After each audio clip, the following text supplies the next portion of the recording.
મહારાજની રિલીઝ પર હંગામી રોક વધારાઈ છે। તમામ દલીલો સાંભળ્યા બાદ ફિલ્મની રિલીઝ પર હંગામી રોકને વધારાઈ છે।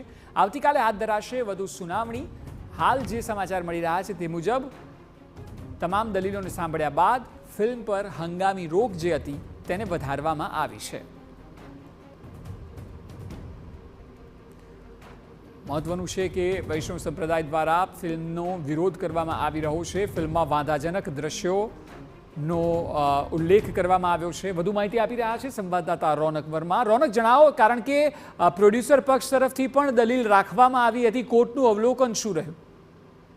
બિલકુલથી ધ રિબલ કેસ 1862 જેના આધારિત એક પુસ્તક લખાયું અને પુસ્તક આધારિત ફિલ્મ બની, તેને જે ગુજરાત હાઈકોર્ટમાં પડકાર આપવામાં આવ્યો છે તેને લઈને જે ઓટીટી માધ્યમ નેટફ્લિક્સ છે તેમના તરફે આજે કોર્ટમાં અંદાજિત 1 કલાક અને 5 મિનિટ જેટલી દલીલ કરવામાં આવી અને ત્યારબાદ જે ફિલ્મ નિર્માતાઓ છે તેમના દ્વારા પણ કોર્ટમાં દલીલ કરવામાં આવી। જુદા જુદા આધાર મૂકવામાં આવ્યા, જુદા જુદા પુરાવા મૂકવામાં આવ્યા કે ભારતીય કોર્ટ જેના દ્વારા આ ચુકાદો આપવામાં આવ્યો છે જે તમામ લોકોને સામાન્ય રીતે ઉપલબ્ધ થઈ શકે એમ છે।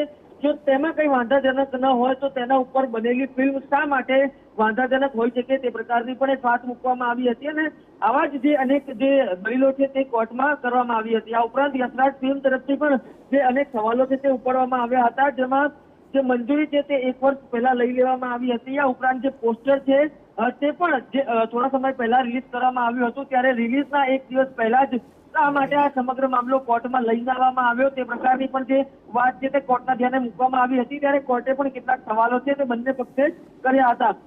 આ ઉપરાંત જ્યારે અરજદાર પક્ષનો સમય આવ્યો ત્યારે તેમના દ્વારા પણ ખુલાસા કરવામાં આવ્યા હતા કે કઈ રીતે જે સીબીએસઈ છે તેમને પણ જે નિયમોને આધીન કયા પ્રકારે છેતરપિંડી કરવામાં આવી હોઈ શકે છે તેના લીધે પણ એક આધાર પુરાવા મૂકવામાં આવ્યા હતા। પરંતુ આ તમામ બાબતો વચ્ચે મહત્વની વાત એ છે કે આજે 2.5 કલાક જેટલી સુનાવણી ચાલી અને ત્યારબાદ જે વધુ સુનાવણી આવતીકાલ માટે નિયત કરવામાં આવી છે, એટલે કે જે ફિલ્મ છે તેને રિલીઝ ઉપર વધુ થોડો સમય જે રોક છે તે લંબાવવામાં આવી છે અને આવતીકાલે હવે અરજદાર છે તેઓ પોતાની વાત રજૂ કરશે અને વધુ સુનાવણી હાથ ધરાશે।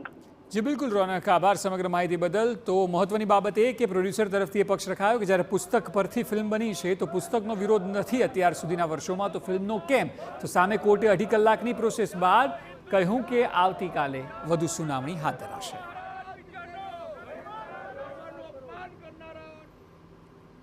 સમાચાર બિહારથી।